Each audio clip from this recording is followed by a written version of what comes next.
And so, welcome to Game 2 between zOne and Plasma Nation in the AD2L Heroic Bracket 10 matchup. seconds This is remaining. going to be Game 2 in the best of 2 series between these two teams. 5 seconds Game 1 remaining. was decided very early on and very decisively by Plasma Nation as they went with a very concrete early push lineup.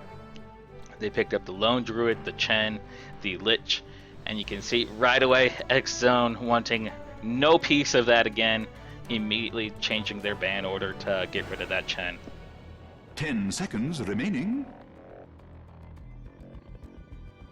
5 seconds remaining. So we'll see if Plasma Nation has another trick up their sleeves here, or if they look to head back into the same strategy, just implemented with a different set of heroes. Team pick. But game 1 being Team pick. rolled up within 14 minutes, which for me I believe is a casting record.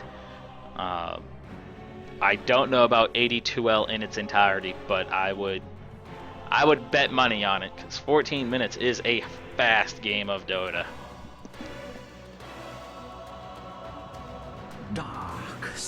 And so Plasma Nation are looking to go back to the well there, and if it's not broke, why fix it? And so they pick up Lone Druid, who had been picked up and played in the safe lane as they went with an offensive tri lane in the previous match.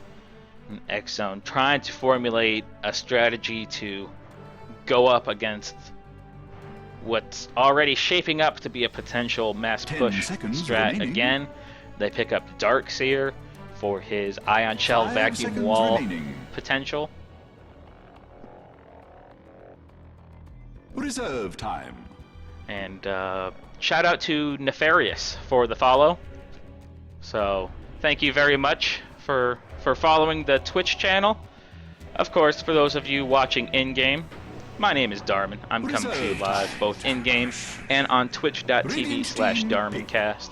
So feel free to stop by, check out the Twitch channel, and if you like any of tonight's games, or if you like my casting in general, I have a YouTube channel that I post all of these replays to. So you can head out there, check out previous games, study up on your opponents, that sort of stuff. So, as always, I do appreciate the support and the additional follows. Enchantress. Looking to wombo combo off of the Darkseer vacuum, zOne pick up the Ancient Apparition, who's going to be able to toss out those Ice Blasts pretty routinely. And on the other side of the fence, you have Plasma Nation, who they weren't able to pick up their Chen, and so what do? You head for the next best thing, which is the Enchantress. So she'll be able to steal creeps just as effectively as Chen. And with the recent change to how these kidnapped neutral creeps work, is they're automatically, no matter how you steal them, Helm of the Dominator, Enchant, Chen, any combination, 5 seconds remaining. They are automatically set to have a base health pool of, I think it's 1400, something along those lines. And so they're pretty meaty right out of the door. And Enchantress has been seeing a bit more play in the upper MMR brackets, the 5k pluses, as well as the pro scene, but she's kind of been pulled out of the jungle and more into the off lane role in terms of pub Dota and even some of the pro Dota stuff. And the reason for that is she's able to get a little bit more meat on her a little bit early on. And before, I think it was, 685 that they introduced Dragonlance, Enchantress was pretty much item cast to pick up an Aghanims. She couldn't really build anything else that would give her the ability to sustain the mana requirements of that impetus, get a little bit of health on her, all of that sort of stuff. But now with Dragonlance, and of course the biggest boon to Aghanims on Enchantress was it increased the range of that impetus. Radiant team pick.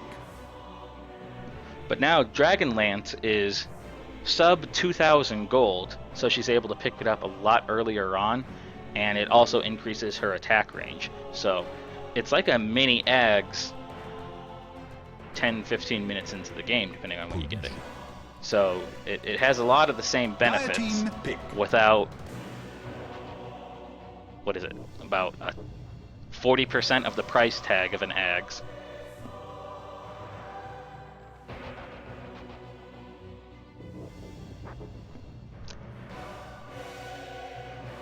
Mixing things up a little bit here in the mid lane, instead of going with the Necrophos, Plasma Nation is going to pick up the Pudge, who will likely be going off against a mid lane Lina, unless zOne are looking to use Lina as more of a support hero, but definitely maintaining the Wombo combo synergy with Darkseer here. Radiant team pick. Going one step further with the Juggernaut, who at this point in time is one of the most popular hard carries of the game, and will synergize well with the rest of the team once he finishes off a Battle Fury. Team ban. And I will stand corrected here in the mid lane, as it is Outworld Devourer who will likely take on the mid position with a rotating Pudge. 10 seconds so remaining. Support Pudge in the game.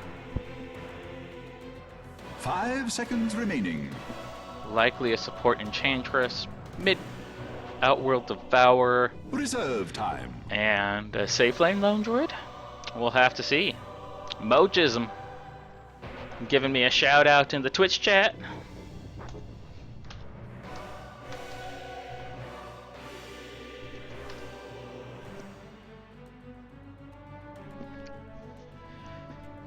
And looking at the rest of the bands here, you have zOne getting rid of some more of those pushing-oriented heroes, getting rid of the Undying, getting rid of the Lich, who was a pain in their sides in Game 1, while Plasma Nation get rid of the Gyrocopter, the Zeus, Invoker, and of course, Lycan. So, one of the combos I've seen quite a bit in the AD2L entry-level bracket is that combination between Darkseer and Gyrocopter, where it's the vacuum wall into call down into rocket barrage, and there's very few heroes early on who can withstand that much damage that early on. So for teams that like to clump together, such as a hardcore pushing lineup like we saw in Game 1, it can start to 10 seconds act as a remaining. defensive mechanism. Of course, for you to have call down and for you to have the wall on Darkseer, you have to at least hit level 6. And we saw Plasma Nation putting on the pressure immediately when the game started. So even getting to level 6 was a challenge for some of the members of zOne there in Game 1. Dire team pick.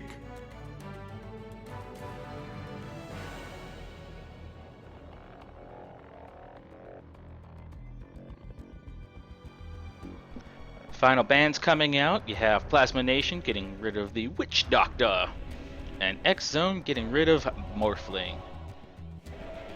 Morphling, a hero I thought was very underrated in the past several metas of Dota, and is starting to see some increased popularity, as well as rotating around the map a little bit. I've seen him play in mid lane, off lane, and of course his natural home, which is that safe lane. He's just so difficult to kill early on because of how they changed his Radiant team pick. agility to strength morph, and it's a lot smoother now. So instead of doing it in small delayed chunks, it's just immediately more health, it feels like, and it's rough to burst through early on without a bursty hero, which Plasma Nation doesn't really have right now. 10 Unless seconds Pudge remaining. hits an extremely well-timed hook, maybe, or Outworld Devours level 6 and drops Sanity's Eclipse just for a very low health Morphling, but I suspect they'll be looking to save those skills for other purposes rather than last hit type stuff. And it wouldn't matter because zOne is banning out the Morphling, so Plasma Nation can't pick it up, but zOne does have some burst potential on their side of the map between the Shadow Shaman and of course the Lina, who's one of the highest burst heroes in the game.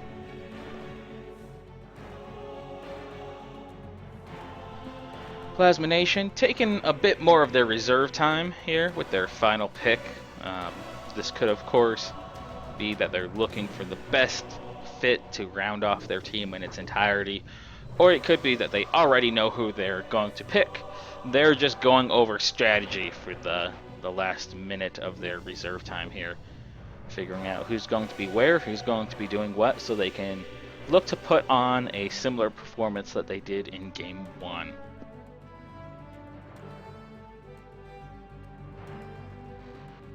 Coming into tonight's matchup, let's take a look at both teams' histories here. This is the Week 4 matchup for both of these teams, and zOne have gone. They've won 2 games before this and lost 4, so they were 2-4 coming into tonight's matchup.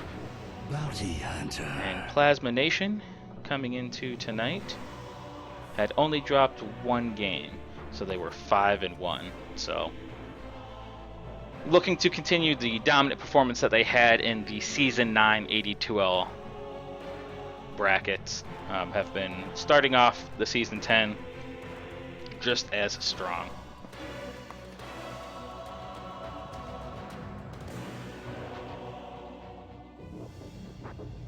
And with their final pick here, Plasma Nation grab up the Bounty Hunter, which I imagine they're going to use in kind of a pseudo-support role in order to provide vision for the Pudge to be able to land some aggressive hooks and some early initiation. It's really loving the techies overlay here today. But I know we love the Darmin cast overlay even more.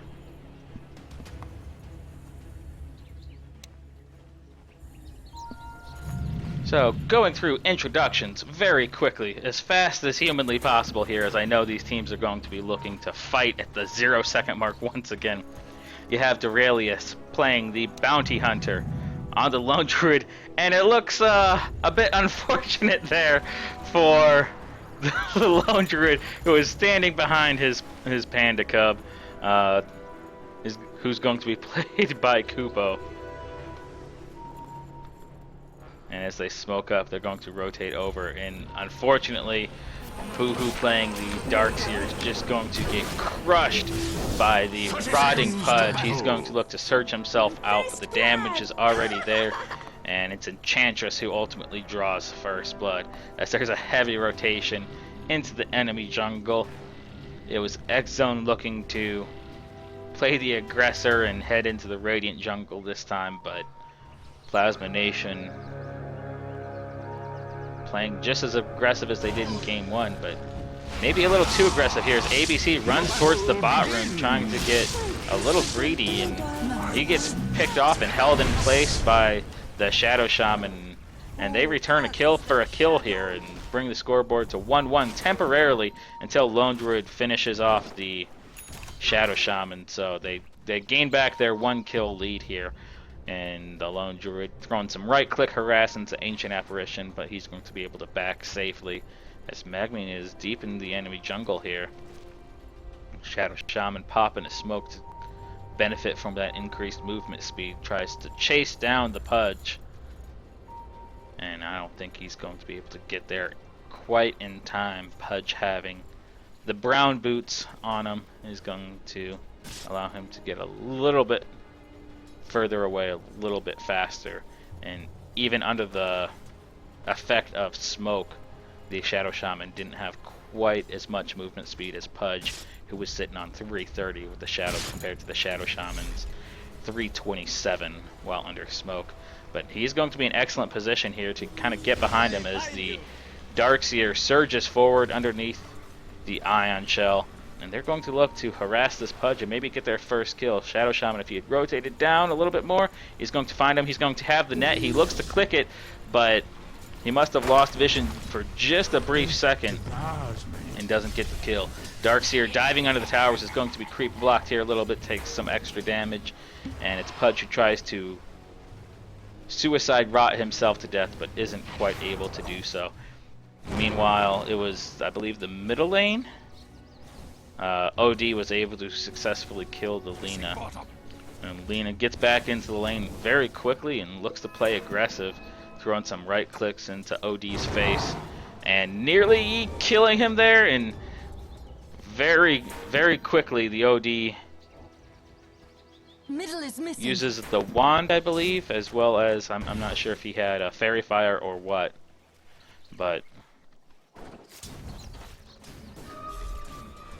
there's just combat all over the map here, as in the top lane, Enchantress rotates up and kills the Shadow Shaman, and now Enchantress and Pudge try to harass and maybe secure a kill against the Darkseer, but he surges back to the tower, and he's going to be fine. Now, I promised I would get through player introductions this game, and hell or high water, I'm going to do it. As in the middle lane here, you have OD being played by Amy, is going to once again kill the Lina. You have Doraleus playing the Bounty Hunter and looking to head uphill and possibly engage against AA, but steps a little bit too far forward into tower range and he's going to be spotted out, but that's not going to stop Ancient from playing aggressive and try to make use of his extra damage there. And Doraleus stepping out of line of sight just barely long enough for the right click animation to be canceled from AA. Is going to be able to walk away with his head still on his shoulders, but he is going to be forced back to base to heal. Alright, so I've introduced half the heroes, I think. In the top lane here you have Magmine, who's going to be playing the Pudge. Amy I did introduce, as he's going to do a little dance to shake off the cold feet.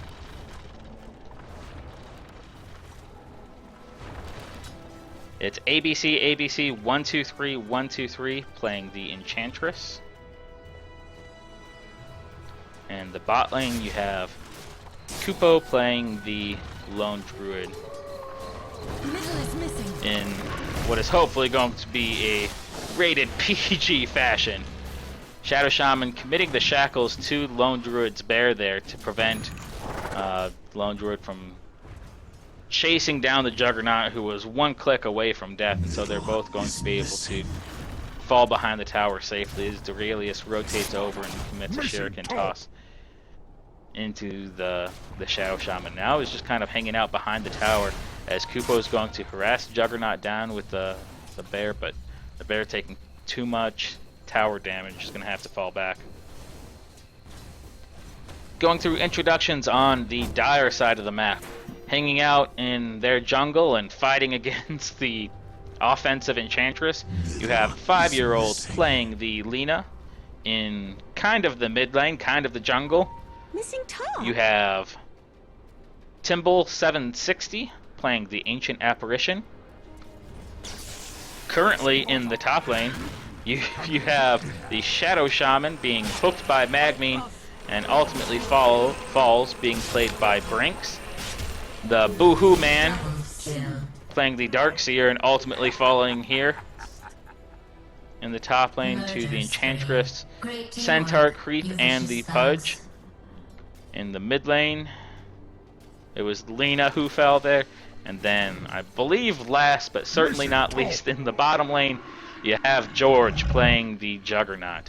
So, apologies to both teams for the haphazard and very delayed introductions.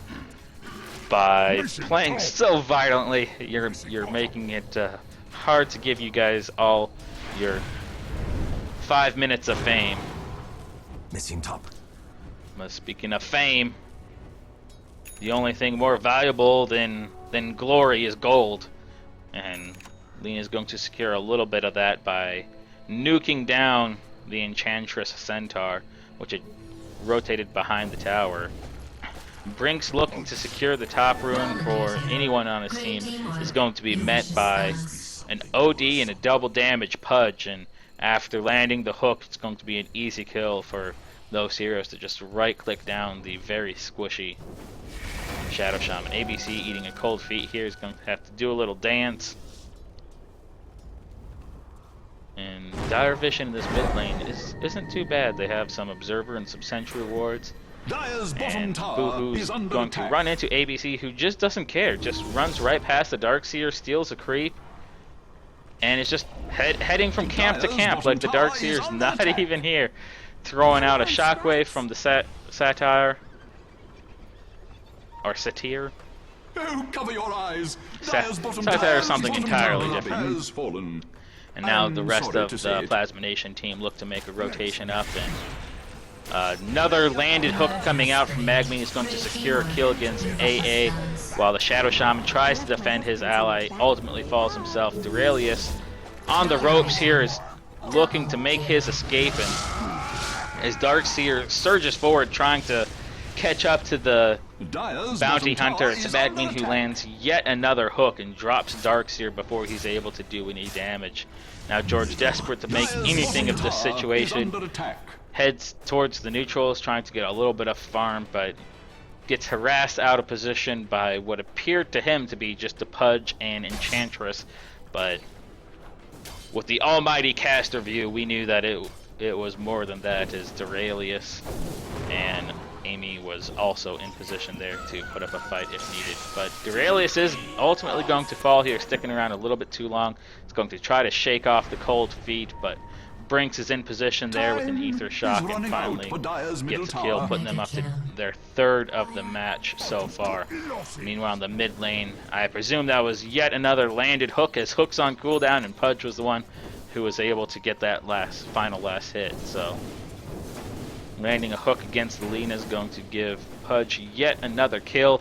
We haven't really been checking the charts for either of these games yet because the violence, the combat has just been too much. Brinks getting away from the Enchantress with just a sliver of health as Enchantress pops those Nature's Attendants to heal out the damage done to him by the Juggernaut. Is missing. Taking a quick look at the chart here, 8-9 minutes into the game, their Plasma Nation is sitting at about a 7,500 gold advantage as Pudge racks up an unstoppable streak, having killed the Darkseer, Lena, and Ancient Apparition are the last 3 kills of the match, all in his name.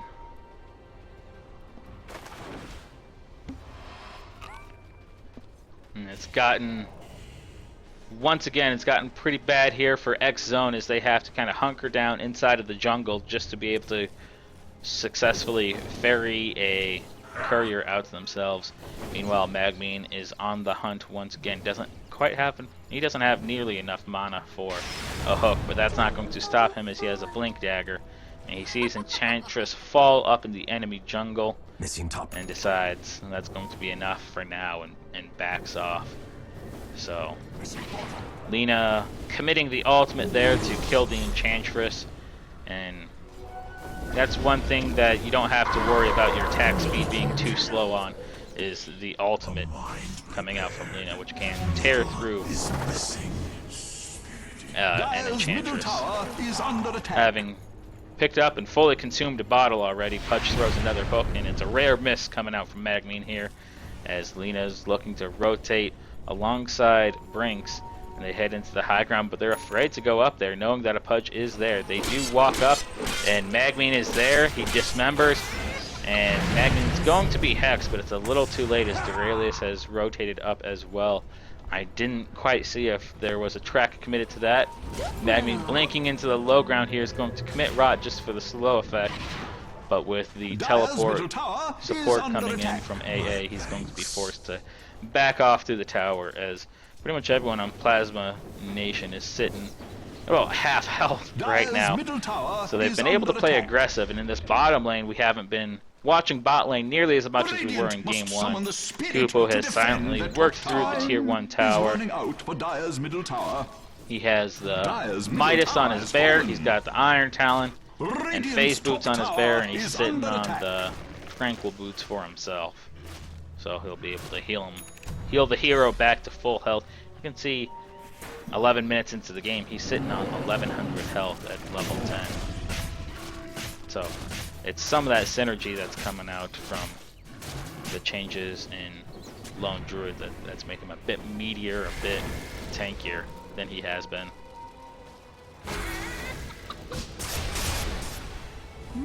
George committing what I believe is the first Omni Slash of the game, gets a few strikes in against OD and Enchantress here, but with him and the rest of the gang diving possibly a little too deep into enemy territory, they're going to pay for it, as Darkseer is the first to fall, and George gets caught out by an Astral Imprisonment, but under the cover fire from Lina, he's able to get out successfully, and it looks like it was just 3 right clicks from OD is enough to carve through Ancient Apparition.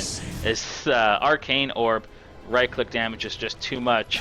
Magmin blinking past the woods, throwing the hook into the tier 2 towers.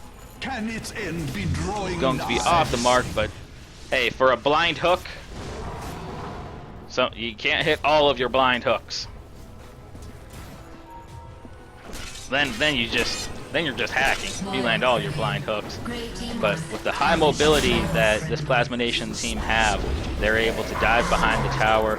They finish off the Juggernaut. They finish off, wow, just everyone. They finish off the Juggernaut. They finish off the Lina. And there's teleports in from the AA and the Darkseer, and they crush them immediately as well. And just like in game 1, this is another extremely fast match.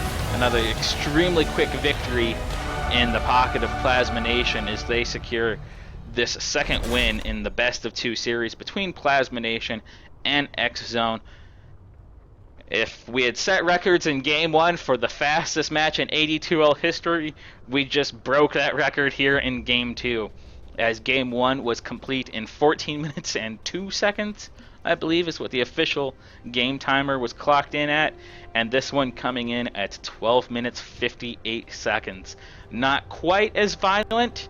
Unfortunately, Plasma Nation was not able to put up 2 kills per minute like they were in game 1, but still a clinical performance put on for them.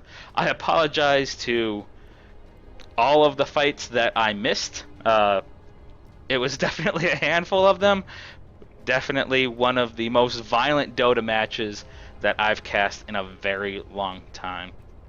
And you can see Plasma Nation currently playing at just the peak of their game. Roll up zOne in both games. Combined time less than my average Dota game. So very well played by Plasma Nation. zOne looked to come back in game 2. They looked like they might have had a few answers, picking up the Darkseer for his AoE capabilities, the Vacuum, the Ion Shell, and just kind of drafting around a strategy that might be able to stop the group push that Plasma Nation had come out with in game 1. But here in game 2, Plasma did play it a little bit different. Instead of just grouping up and forcing down a single lane in game 1, that was the bottom lane. In game 2 here, you saw just heavy rotations, and it was all over mid, all over top, a little bit in the bottom lane, not as much there as in mid and top, but the Pudge, the Enchantress, the Bounty Hunter, even the OD, they seemed like they were just everywhere inside of the Radiance jungle, and starved zOne's cores out of farm range and out of the game ultimately. So thank you very much for tuning in, either in-game or on Twitch. I appreciate it as always. If you like my cast, if you like my particular brand of nonsense, please in future weeks invite your friends, family, coworkers, hobos on the street, random drifters, Wendy's employees, whoever you can think of to tune in. stop by the Darmin Cast channel and say hello. Maybe learn some stuff about Dota. Maybe correct some of my mistakes in Dota. Other than that, these two replays, if you want to spend another 15 minutes of your time watching some Dota, are going to be posted to my YouTube channel. Links to that are available on my Twitch channel, twitch.tv/DarminCast. I have been Darmin. It has been a pleasure, and I look forward to setting future 82 records with all of you. Until then, good fun, and have luck out there, everyone. Bye!